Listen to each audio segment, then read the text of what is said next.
Hi, I'm Davis McIntyre. I play Miss Edwina and Mama Dixie on TikTok.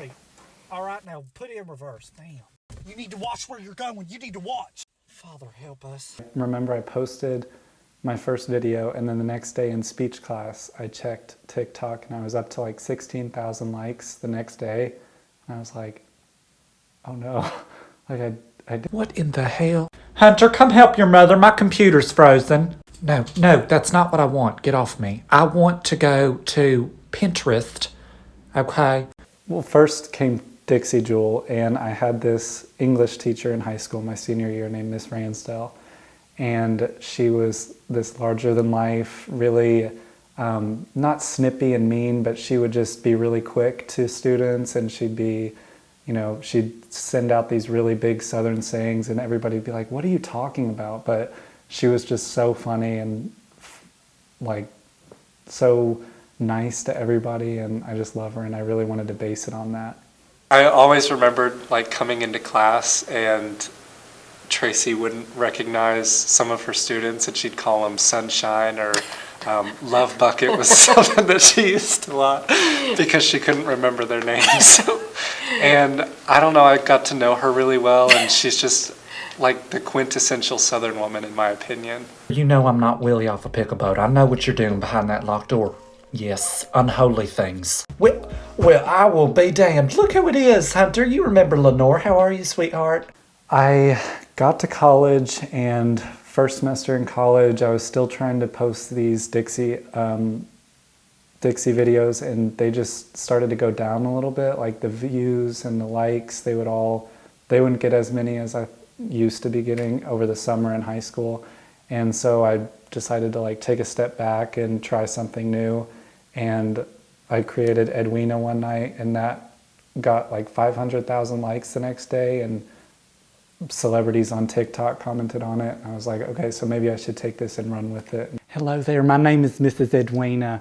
I'm one of them TikTok stars, the Southern women of TikTok, what can I say? I was raised in the Baptist church, and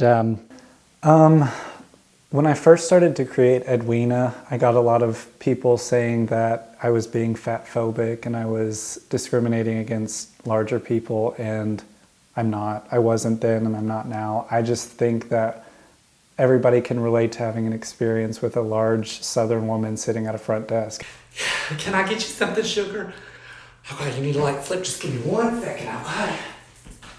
Just needed a pen. Lord, if they keep moving these, I'm gonna have my beach body in no time, am I right? All of the stuff going on with college and my personal life, it's hard to come up with ideas. It's hard to constantly be creating something.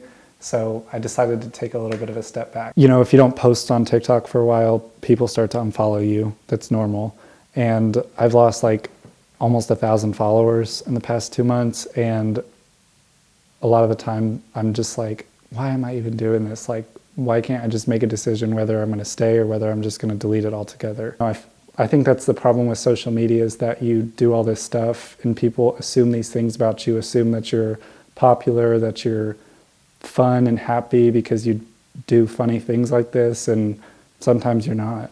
Well, obviously COVID was a rough year for me because we ended high school early. I was a senior in high school when COVID started, so the last like 3 months of high school got cut off for me. And then I went immediately into college, and I had a good friend group going when I first got to college, but then some things happened with that and it just all fell apart. So I looked around and I really only had 2 friends at that point. well, good morning, Sunshine. How are you doing? I'm doing good. My car broke down on the way here, so I had to take one of them Ubers. And let me tell you something, that woman was driving like a bat out of hell. I tell you what.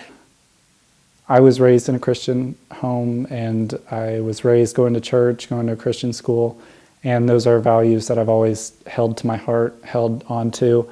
And when you do something like I do, like dress up as a woman when you're a man, for hundreds of thousands of people to see, it's kind of, you don't get the same love as you do when you're just a person in the church. And stuff with my faith I've been trying to work on a lot more, just because going from a Christian school to a public university It's quite the difference. People automatically assume my sexuality. It affected me when I was younger. Like I said, they've always done it.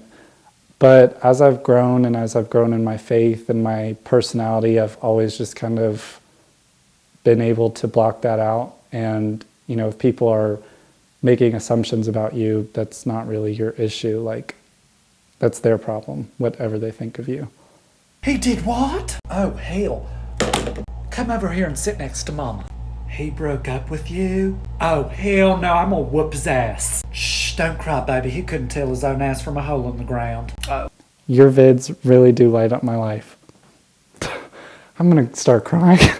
I just love comments like this because I read all my comments and I don't like all of them, actually like them. So I want people to know that I read them and that they really make my day. This made me feel comfortable. Good. Makes me feel comfortable too. I felt this in my bones. Yeah, I get that one a lot. You're simply the best. I needed a laugh. I pray you are discovered. Aw, Donna Lane 59, that's so sweet. I pray I get discovered too. I really want to be an actor. Now, good night.